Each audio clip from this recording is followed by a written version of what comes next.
Madam, vice principal sir, એસી, DC બરાબર છે, commissioner સુધી કોઈ પણ જોડાઈ શકે. અત્યારે એવું છે કે ઓનલાઈન ક્લાસની અંદર અમે જે લિંક મોકલીએ એ લિંક એ ગમે ત્યાં ફોરવર્ડ થઈ જતી હોય. બરાબર છે. અમે લિંક મોકલી, પ્રિન્સિપાલ મેડમે બીજા કોકને મોકલી દીધી, બીજા કોકે ત્રીજા કોકને મોકલી દીધી. કોઈ પણ વ્યક્તિ ઓનલાઈન ક્લાસમાં જોડાતું હોય. હવે જ્યારે કોઈ પણ વ્યક્તિ જોડાય ત્યારે તમારો જે વર્તાવ છે એક સારો હોવો જોઈએ. મતલબ કઈ રીતે સારો? કે તમે પ્રશ્નના જવાબ વ્યવસ્થિત રીતે આપો, એ એક તો વર્તાવ સારો હોવો જોઈએ. બીજી વસ્તુ, તમારી પાસે ચોપડી હોવી જોઈએ. ગઈકાલે મેં નિસર્ગને પૂછ્યું, નિસર્ગ કે મને ચોપડી જ નથી મારી પાસે. બરાબર છે.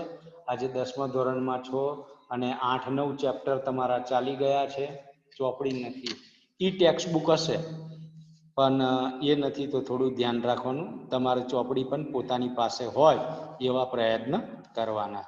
હજુ પણ કેટલાક પાર્ટિસિપેટ જે છે એ ચેટમાં પોતાની એટેન્ડન્સ નથી આપી, તો દરેક વ્યક્તિને વિનંતી છે કે પોતાની એટેન્ડન્સ ચેટમાં આપી દે. અહીંયા પાર્ટિસિપેટ 18 છે અને ચેટ 14 આવેલા છે, એટલે બાકીના 4 પાર્ટિસિપેટમાંથી એક મને હટાવી દઉં તો પણ 3 વ્યક્તિના ચેટ બાકી છે. જેના ચેટ બાકી હોય એ ચેટમાં જઈ અને પોતાનું ચેટ નાખી દે, પોતાનું નામ, રોલ નંબર વગેરે નાખી દે. હવે જોઈએ તો આ પ્રમાણે કોઈ પણ વ્યક્તિ જોડાતું હોય ક્લાસમાં, એટલે આપણે ખાસ એ ધ્યાન રાખવાનું છે કે આપણે એક તો દરેક જણનો વિડીયો ઓફ હોય છે. હું જાણું છું કે તમારો વિડીયો ઓફ હોય છે, કારણ કદાચ તમારું નેટ ઓછું વપરાય એવું તમારા મનમાં હોઈ શકે. પણ જ્યારે કોઈ પ્રિન્સિપાલ કે વાઇસ પ્રિન્સિપાલ કે એસી કે ડીસી કે કમિશનર કે કોઈ પણ જોડાયું હોય એવા સમયે ફટાફટ તમારે વિડીયો ઓન કરી દેવાનો. જેના પરિણામ શું થશે કે ખ્યાલ આવે, મેડમ કે કોઈને પણ, કોઈ પણ વ્યક્તિ જોડાયું હોય XYZ, તો એને ખ્યાલ આવે. બરાબર છે. એ થોડું ધ્યાન રાખવાનું. ચાલો આગળ આપણે જોઈએ. કાંતિ જે છે એ મૂંગો રહ્યો હતો. પેજ નંબર 54 પર પહોંચ્યા છીએ આપણે.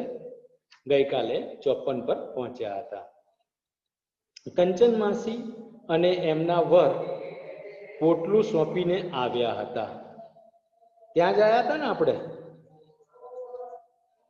હલો, કોણ કહેશે આપણે ક્યાં આવ્યા હતા? જે પાર્ટિસિપેટ મોડા આવે તે પાર્ટિસિપેટ પોતાનું ચેટમાં જઈને એટેન્ડન્સ આપી દે. બરાબર, ગઈકાલે આપણે ત્યાં પહોંચ્યા હતા? હા કે ના?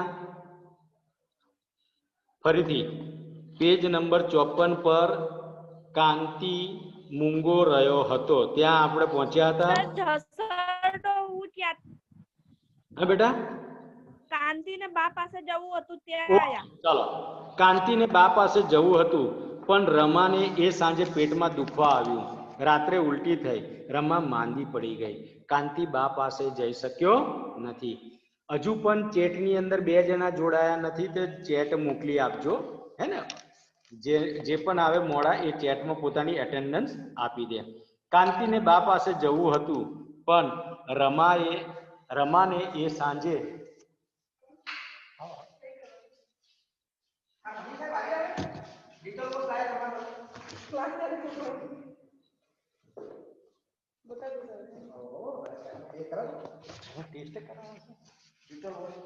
મારા હારું લાવ્યા ના આપી દેજો. એવું નહીં, મારા હારું લાવ્યા આપવાના હોય તો આપી દેજો. તો કે છે કે કાંતિને બા પાસે જવું હતું પણ રમાને એ સાંજે પેટમાં દુખતું હતું અને પેટમાં દુખવા આવ્યું. રાત્રે ઉલટી થઈ, રમા માંદી પડી ગઈ. કાંતિ બા પાસે જઈ શક્યો નહીં. કંચન માસીનો બીજો કાગળ આવ્યો. થોડા દિવસ પછી એક દિવસ કંચન માસી પોતે અમદાવાદ આવ્યા. કંચન માસી એ કાગળ ફરીથી લખ્યો, ના થયું. કાંતિ ન આવી શક્યો તો કંચન માસી પોતે અમદાવાદ આવ્યા છે. સાથે એમના વર હતા, પતિદેવ હતા. વર એટલે પતિ. કાંતિને એમને કહ્યું, પાર્વતી બોને આ પોટલું તમને સોંપવાનું કીધું છે, એટલે આવી છું. પોટલું. બરાબર છે. પાર્વતીબેન અમદાવાદ શા માટે આવ્યા હતા?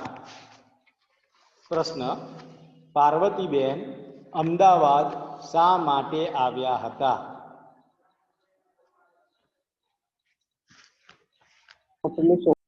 પોટલું સોંપવા. પોટલું આપવા. પોટલું કોને આપ્યું હતું? પાર્વતીબેનને બાએ. કોની બા? કાંતિની બાએ. બરાબર છે. કાંતિની બાએ પોટલું આપ્યું હતું. એટલા માટે કંચન માસી અને તેમના પતિ આ પોટલું સોંપવા માટે અમદાવાદ આવ્યા હતા. ઘરની જે થોડી ઘણી ઘર વખરી હતી, વાસણ કુસન હતું, તે બધું મોટાને આપ્યું. ઘરનો જે નાનો મોટો સામાન હતો એ મોટા છોકરાને આપી દીધો અને તને ઘર સોંપવાનું કીધું છે. તને ઘર આપવાનું કીધું છે. મા બાપ જે છે એને આ નાના છોકરાને ઘર આપી દે છે. આ પોટલામાં ઘરેનું ગાંઠું. ઘરેનું ગાંઠું. ગાંઠું એટલે પૈસા, રૂપિયા. બરાબર છે. ઘરેનું એટલે કે દાગીના. રૂપિયા કે દાગીના. રૂપિયા અને દાગીના. કયો સમાસ થશે? સમાસ કયો થશે? દ્વંદ્વ સમાસ. ઘરેનું ગાંઠું. બરાબર છે. એવું કહેવામાં આવે છે. તો પછી આગળ, પૈસા જે હોય ઈ અમે ઉઘાડીને જોયું નથી. અમે ખોલીને નથી જોયું. આમાં શું છે? ઘરેનું છે, પૈસા છે, શું છે અમે જોયું નથી. કાંતિ મૂંગો રહ્યો હતો. કંચન માસી અને એમના વર્ગ પોટલું સોંપીને આવ્યા હતા એમ જ જતા રહ્યા. કાંતિ એમને ચા પાણી, ચા અને પાણી, ચા કે પાણી, દ્વંદ્વ સમાસ, એનું પણ પૂછી શક્યો નહોતો. કશું જ બોલી શક્યો નહોતો. કાંતિ કશું જ નથી બોલી શકતો. અહીંયા આપીને જતા રહે છે, કશું બોલી શકતો નથી. તમે વિચાર કરો, આપણા ઘરે કોઈ આવે તો આપણે ચા પાણી નાસ્તાનો પૂછીએ, પણ અહીંયા આગળ કાંતિ જે છે એ કશું બોલી શકતો નથી. રમા એ વખતે માંદી હતી, ખાટલામાં હતી. એ બોલી હતી, આવાને કઈ સોંપાતું હશે?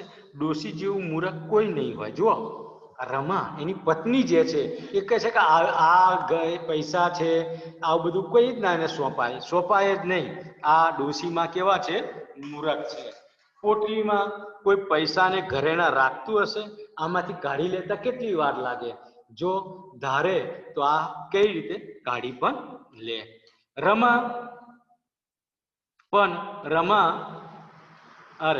કાઢી લેતા કેટલી વાર? કાંતિને કહેવાનું મન થતું, આ કંચન માસીને તું ઓળખતી નથી રમા. રમા, તું કંચન માસીને ઓળખતી નથી. પણ રમા કાંતિને એની 7 પેઢીની ઓળખાણ આપી રહી હતી. ઘરની બધી જ ઘર વકરી મોટા ભાઈને સોંપીને જોયું ને તમારી ડોશીનું કૂડ કપટ જો. એ કહે છે કે તમારી ડોશી જે છે એનું કપટ કેવું છે. ઘરની બધી જ ઘર વકરી કોને સોંપી દીધી? મોટાને સોંપી દીધી. અને તમને આ તૂટેલું ફૂટેલું ઘર આપ્યું. પત્ની જે છે એ પત્ની આ પ્રમાણે પતિને ચડાવે.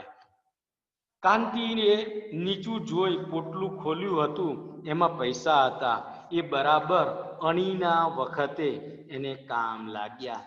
અણીના વખતે જ્યારે જરૂર હતી રમાની દવા કરાવવાની, ત્યારે એ પૈસા કામ લાગ્યા. રમા માંદી હતી. સાચું ખોટું કરતા જાણે સાચો સાચ માંદી પડી ગઈ હતી. એની દવા માટે પૈસા નહોતા. પોટલામાંથી પૈસા મળ્યા એ બરાબર ટાણે આવી ગયા હતા. પછી પણ રમા બચી નહોતી. એની માંદગી વધતી ગઈ. દવાખાનામાં દાખલ કરવી પડી. ખૂબ પૈસા કાંતિએ ખર્ચ્યા હતા, છતાં એ બચી નહોતી. અને કાંતિ પાસે પૈસા પણ બચ્યા નહોતા. બાએ જે આપ્યું હતું એ પણ એને વાપરી નાખ્યું હતું. રમા ચાલી ગઈ હતી. અને એ જન્મ્યો હતો ત્યારે જેવો લાચાર અને નિર્બળ હતો, એવો જ લાચાર અને નિર્બળ આ જગતમાં રહી ગયો. માણસ જન્મે છે ત્યારે કેવો હોય છે? માણસ જન્મે છે ત્યારે કેવો હોય છે? લાચાર અને નિર્બળ. લાચાર અને નિર્બળ. કાંતિ ની પત્ની રમા ના મૃત્યુ પછી કાંતિ કેવો હતો? લાચાર અને નિર્બળ. લાચાર અને નિર્બળ હતો. કેમ કે અત્યારે એની પત્ની છે નહીં, માં નથી, ભાઈ સાથેના સંબંધો નથી, એટલા માટે કે છે કાંતિ અત્યારે નિર્બળ અને લાચાર. પહેલા જન્મ્યો હોય, બાળક જન્મે અને જેવું નિર્બળ અને લાચાર હોય એવો જ કાંતિ અત્યારે નિર્બળ અને લાચાર છે. હવે એના માથા પર ધોળા આવી ગયા હતા. માથા પર ધોળા આવી ગયા હતા એટલે ધોળા આવી જવાય એટલે ઘરડા થઈ જવું. ઘરડા થઈ જવું. માથાના વાળ તો ધોળા થઈ જ જવા, એ તો સાદો અર્થ છે, પણ એનો બીજો અર્થ છે રૂઢિપ્રયોગ. માથાના વાળ ધોળા થઈ જવા મતલબ ઉંમર લાયક થઈ જવું, ઘરડા થઈ જવું. પણ આજના સમયની અંદર તમે જુઓ તો આજના સમયમાં કોઈ પણ ઘરડું થઈ જાય છે, કોઈ પણ ઉંમર લાયક થઈ જાય છે ને. બાળક 15-17 વર્ષનું હોય તોય માથાના વાળ ધોળા હોય. આપણી ત્યાં નવોદયમાં કેટલાક બાળકોના મેં માથાના વાળ જોયા છે, છોકરીના પણ ને છોકરાના પણ ધોળા થઈ ગયા છે. બરાબર છે? એટલે એ ઘરડા નથી. અહીંયા એ લાગુ નથી પડતું કે ભાઈ એ ધોળા થઈ ગયા એટલે ઘરડા થઈ ગયા. પણ આ કાંતિના કેસમાં તો લાગુ પડે છે કે માથાના વાળ ધોળા થઈ જવા એટલે ઘરડા થઈ જવું. ફળિયામાં ઉભેલા છોકરા સામે અને બહારના વચ્ચેથી એક તરફ લપાઈ ગયેલી છોકરી સામે આવી એને ફરીથી જોયું. કંચન માસી એ વખતે હળવે હળવે ફળિયામાં દાખલ થયા.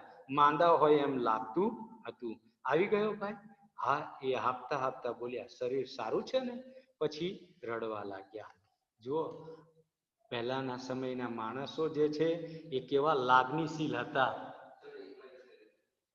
પહેલાના સમયના માણસો કેવા લાગણીશીલ હતા, ભાવુક હતા. કાંતિ ને ત્યાં આ પોટલું આપવા માટે જાય છે. કાંતિ ચા પાણીનું નથી પૂછતો, બેસવાનું નથી કહેતો, છતાંય અહીંયા આગળ જ્યારે કાંતિ આવે છે ત્યારે આ ઉંમરલાયક પેલા બેન જે છે એ પૂછે છે, બેટા કેવું છે? સારું છે? તારું શરીર સારું છે? પછી રડવા લાગ્યા. કાંતિ સહેજ મૂંઝાઈ ગયો ને એને માથે હાથ ફેર્યો. કંચન માસી બોલ્યા, મને તો હવે પગે વા આવ્યો છે. વા એટલે પગનો દુખાવો. બરાબર? પગમાં દુખાવો થયો છે, બહુ હાલી ચાલી શકાતું નથી. કાંતિને એકાએક સાંભળી ગયું, અરે માસી, આપના ઘરમાં વાનો મંત્રેલો પારો છે. પહેલાના સમયમાં આવી રીતના વા આવે તો પારો મંત્રીને રાખતા અને એનાથી વા સારો થઈ જતો. એટલે કાંતિ કે છે કે વાનો મંત્રેલો પારો આપણા ઘરમાં છે. અને બાને બૂમ પાડવાની એને મન થયું. બા, કંચન માસી ને ઓલ્યો વાનો, પછી ડેશ ડેશ ડેશ ત્યાં વાક્ય અધૂરું રહે છે, પારો આપને. એને રસોડા તરફ મોં ફેર્યું. એકાએક એના નીચેથી ધરતી જાણે ધ્રુજી ગઈ. એની બા ક્યાંય રસોડામાં હતી? પાણી લઈને હમણાં આવશે એમ એને આછું આછું લાગ્યું હતું, પણ હવે એ ક્યાંથી આવવાની? એની બા તો મૃત્યુ પામી હતી. કાંતિની બાનું શું થયું છે? મૃત્યુ થયું છે. કંચન માસીને કયો રોગ થયો હતો? કંચન માસીને કયો રોગ થયો હતો? વાનો. પગે વાનો રોગ થયો હતો. વાનો રોગ મટાડવા માટે પહેલાના સમયમાં શું વાપરવામાં આવતું?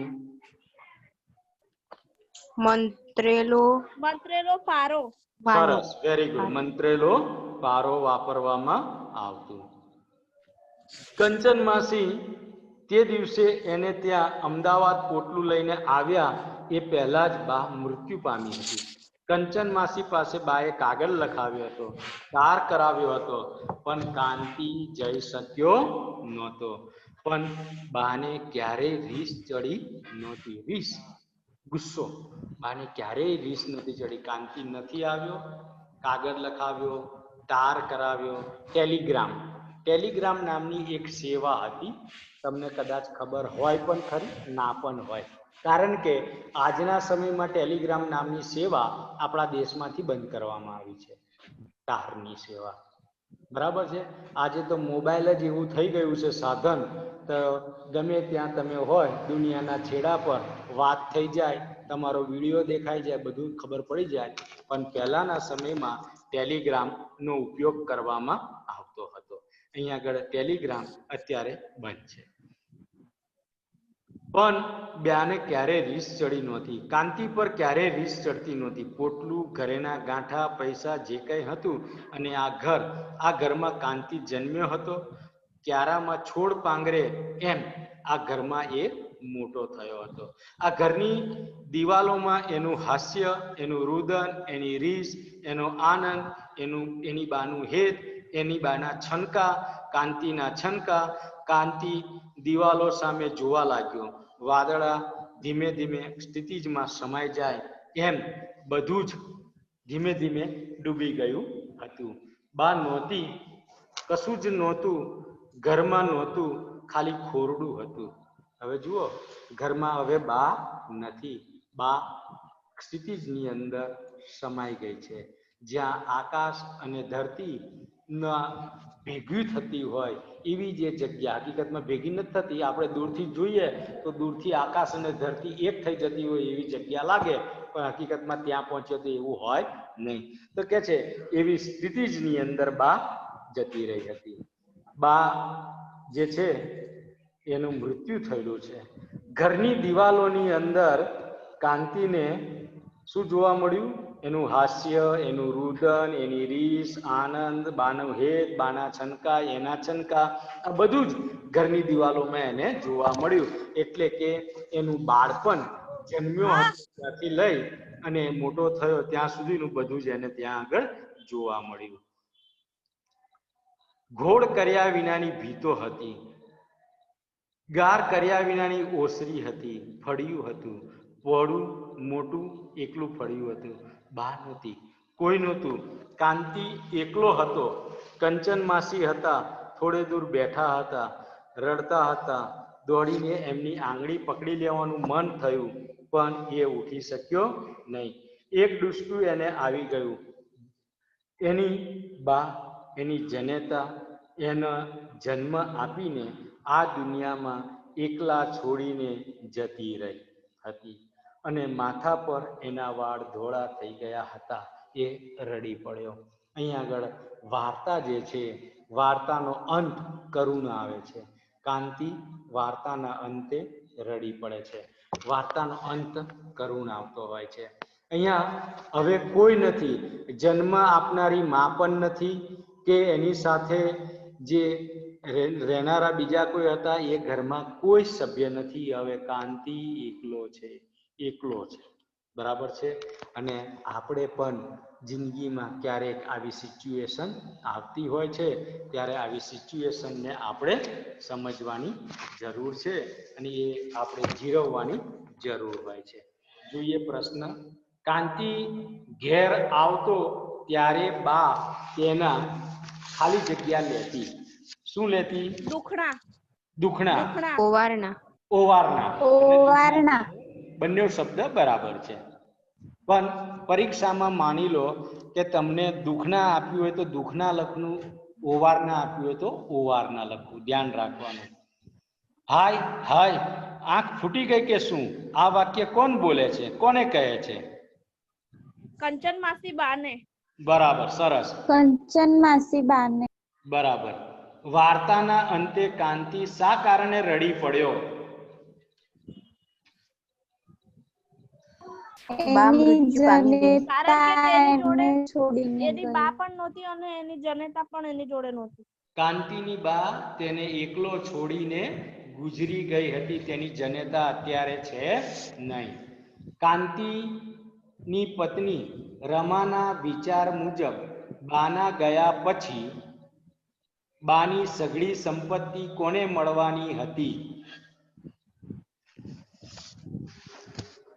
બોલો. મોટા ભાઈને. મોટા ભાઈને. મોટા ભાઈને મળવાની હતી. એની બધી સંપત્તિ જે છે એ મોટા ભાઈને મળવાની હતી. ચાલો આગળ જોઈએ. બા રાજકોટ થી પાછી ગામડે રહેવા શા માટે ચાલી આવી હતી? તેમને રાજકોટ ન ફાવ્યું. રાજકોટમાં એમને ફાવ્યું નહીં, શહેરમાં બાને ફાવ્યું નહીં, એટલા માટે રાજકોટ છોડી બા ગામડે આવી ગયા હતા. ચાલો આગળ. કાંતિને બા પાસે જવું હતું, પણ એને બા પાસે બા પાસે જઈ ન શક્યો. કેમ ન જઈ શક્યો? રમા બીમાર હતી. બરાબર છે. ચાલો. કાંતિને એની 7 પેઢીની ઓળખાણ કોણ આપી રહ્યું હતું? રમા. Very good. ચાલો. બાએ પોટલીમાં મોકલાવેલા પૈસા કાંતિએ શેમાં વાપર્યા? રમાની દવામાં, રમાની સાજી કરવામાં. કંચન માસીથી વધારે હાલી ચાલી શકાતું નથી. કેમ? કેમ કે તેમના પગમાં વા આવ્યો છે. તેમના પગમાં વા આવ્યો છે. બાનો લોહીવાળો ચહેરો જોઈ કાંતિ દોડીને ક્યાં સંતાઈને બેઠો હતો?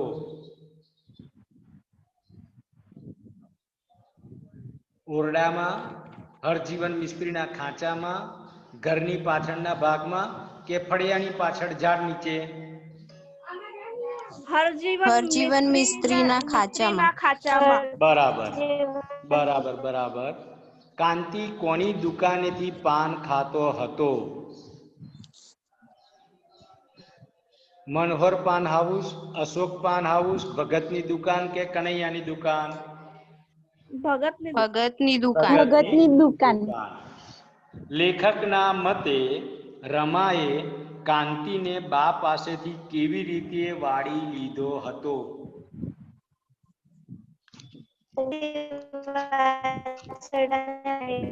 જેમ ગાય પાસેથી વાછરડાને વાળી લે તેમ બા પાસેથી એને વાળી લીધો હતો.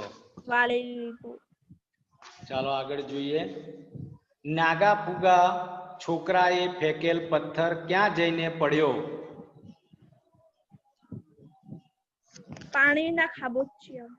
પાણીના ખાબોચિયામાં જઈને પડ્યો. Very good. બા મૂડી કરી શક્યા. રમાની દ્રષ્ટિમાં આનું શું કારણ હતું?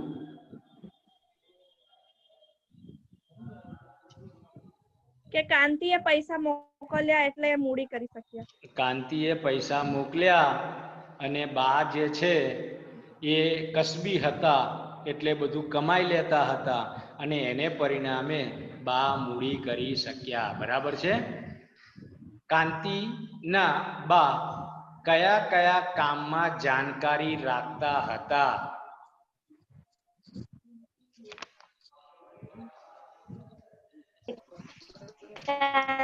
વડી, પાપડ, ગોદડા, ગાદલા, ભરત. બરાબર છે. ચાલો આગળ. બેમાંથી એકેય ભાઈને નવી સીવડાવેલી ચડ્ડી થતી નહોતી. બાની નજરમાં આનું શું કારણ હતું? બંને ભાઈઓ જે છે તેમની ઉંમર જલ્દી વધતી હતી. છોકરા જલ્દી મોટા થઈ જતા હતા. બરાબર છે. તો બેમાંથી એકે ભાઈને નવી સીવડાવેલી ચડ્ડી થતી નહોતી. કાંતિની નજરમાં આનું શું કારણ છે?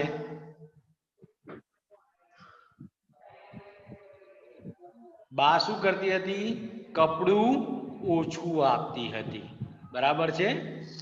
બા પૂરું કાપડ નથી. હા.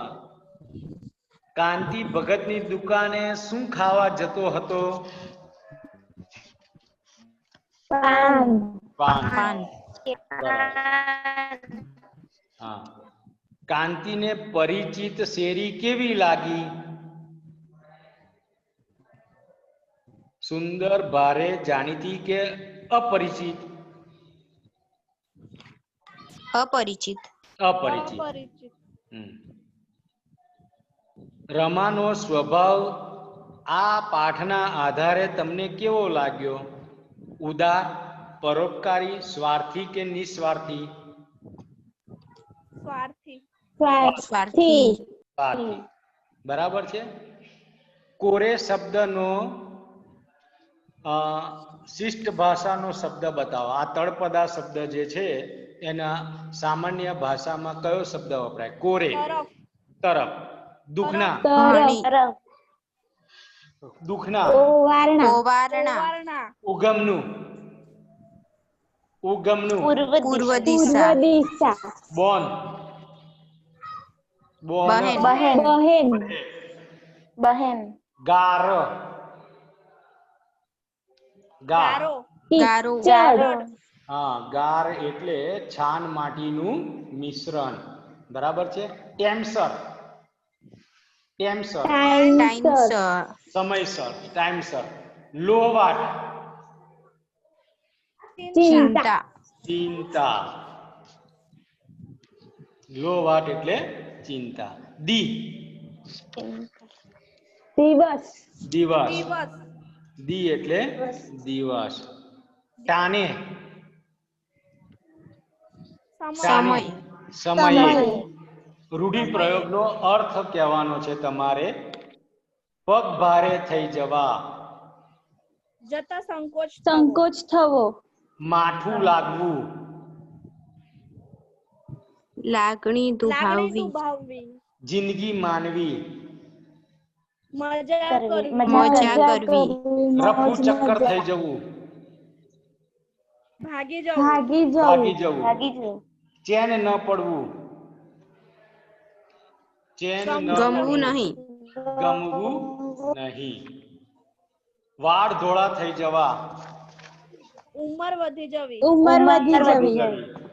અડધા થઈ જવું. અડધા થઈ જવું. વધુ પડતી ચિંતા થવી. ચિંતાની અંદર વધુ સુકાઈ પડતી ચિંતા જવું. થવી. રસ્તો કાઢવો. રસ્તો કાઢવો. ઉપાય કાઢવો. ઉપાય કાઢવો. હવે શબ્દ સમૂહ માટે એક શબ્દ કહેવાનો છે તમારે. જ્યાં રસોઈ બનાવવામાં આવે છે તેવી જગ્યા.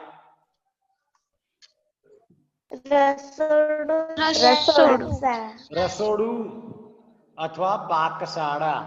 ચાલો. છૈયા છોકરા વાળું. બચરવા. મોટેથી બૂમ પાડવી તે. ચિલ્લાવું. હાકોટો. હાકોટો. સંતતિ ન હોય તેવી સ્ત્રી. વાંઝણી. જેનો પતિ મૃત્યુ પામ્યો છે તેવી સ્ત્રી. વિધવા. વિધવા. હવે તમારે સમાનાર્થી શબ્દ કહેવાનો છે. પરિચિત. ઓળખીતું. પરિચિત તો ઓળખીતું. બરાબર છે. ચાલો આગળ. પરિચિતનો વિરોધી શબ્દ. અપરિચિત. પરિચિતનો વિરોધી શબ્દ અપરિચિત. અનુસાર શબ્દનો સમાનાર્થી શબ્દ. ઇશારો. સંકેત. બરાબર છે. રસ્તો. માર્ગ. પથ. બરાબર. ચાલો. ભય શબ્દનો સમાનાર્થી. ડર. બીક. પથ્થર શબ્દનો સમાનાર્થી શબ્દ. પથ્થર. પાષાણ. કાંકરો. કંકર. બરાબર છે. ચાલો આગળ. દિવસ શબ્દનો સમાનાર્થી શબ્દ. દિન. દાડો. અંધારું શબ્દનો સમાનાર્થી શબ્દ. રાત. અંધકાર. તમસ. તિમિર. બરાબર છે. આશ્ચર્ય. નવાઈ શબ્દનો સમાનાર્થી શબ્દ. આશ્ચર્ય આશ્ચર્ય આશ્ચર્ય આશ્ચર્ય, હેરત, અચરજ. બરાબર. નફરત શબ્દનો સમાનાર્થી શબ્દ તિરસ્કાર તિરસ્કાર, ધિક્કાર. હા. ધોળા શબ્દનો સમાનાર્થી શબ્દ સફેદ સફેદ, શ્વેત, શ્વેત ધવલ. બરાબર. ચાલો, આંખ શબ્દનો સમાનાર્થી શબ્દ નયન, લોચન, લોચન લોચન નયન ચક્ષુ નેત્ર ચક્ષુ મૃત્યુ શબ્દનો સમાનાર્થી શબ્દ મરણ મરણ મરણ મરણ, અવસાન, નિધન, દેહાંત. બરાબર. ચાલો, કંચન શબ્દનો સમાનાર્થી શબ્દ સોનું સોનું સોનું, હેમ હેમ, સુવર્ણ, કનક. ચાલો આગળ. ચિંતા શબ્દનો સમાનાર્થી શબ્દ ફિકર ઉચાટ, ફિકર. ફિકર હવે તમારે બહુવાદ. વિરોધી શબ્દ કહેવાનો છે અન્યાય. અન્યાય શબ્દ ન્યાય નિર્બળ, નિર્બળ, બળવાન લાંબી, સબળ લાંબી, ટૂંકી, ટૂંકી ભારે, ટૂંકી ભારે, હલકી હલકો, હલકું જમનું, ડાબુ બહાર, ડાબુ બહાર, અંદર નકામું, નકામું, ઉપયોગી ઉપયોગી, કામનું. ધોળા, ઉપયોગી ધોળા શબ્દનો વિરોધી શબ્દ કાળા કાળા. મોટા, કાળા મોટા, નાના નાના વિધવા શબ્દનો વિરોધી શબ્દ સધવા સધવા. જુવાનનો વિરોધી શબ્દ ઘરડું ઘરડા. રડતા શબ્દનો વિરોધી શબ્દ હસતા હસતા. અને માંદી શબ્દનો વિરોધી શબ્દ સાજી માંદી તો સાજી. સાજી. બરાબર છે. તો આપણે આ પાઠના લગભગ બધા જ પ્રકારના સવાલ પૂછી લીધા. જોઈએ આગળ. બા વિનાનું ઘર કાંતિને કેવું લાગતું હતું? ખાલી ખોરડું, રડતું, હર્યું ભર્યું કે વ્યથિત? ખાલી ખોરડું ખાલી ખોરડું. આ પાઠ છે એને કયું શીર્ષક આપી શકાય? કાંતિનું ઘર, માતા વિનાનું ઘર, એકલતા કે કાંતિનું બાળપણ? એકલતા બરાબર. માતા વિનાનું ઘર. કાંતિને આ ઘરમાં કેવી રીતે મોટો થયો હતો? કાંતિ આ ઘરમાં કેવી રીતે મોટો થયો હતો? વૃક્ષ ઉછેરીએ તેમ, ખૂબ ગરીબાઈમાં, ક્યારામાં છોડ પાંગરે તેમ કે એકલતામાં?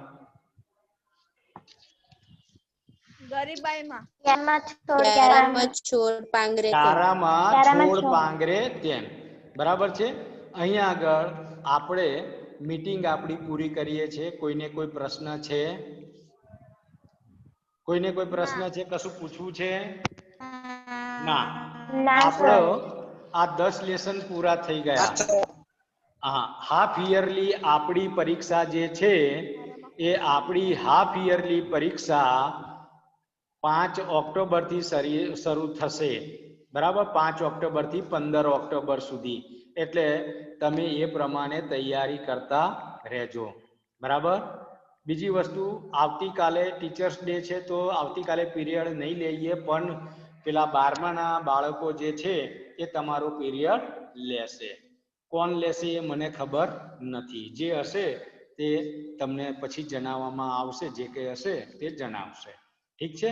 અત્યારે આપણે મીટિંગ પૂરી કરીએ છીએ. કોઈને કશું પૂછવું છે? નહીં. ચાલો, ઓકે. ચાલો, બાય બાય દરેક જણને.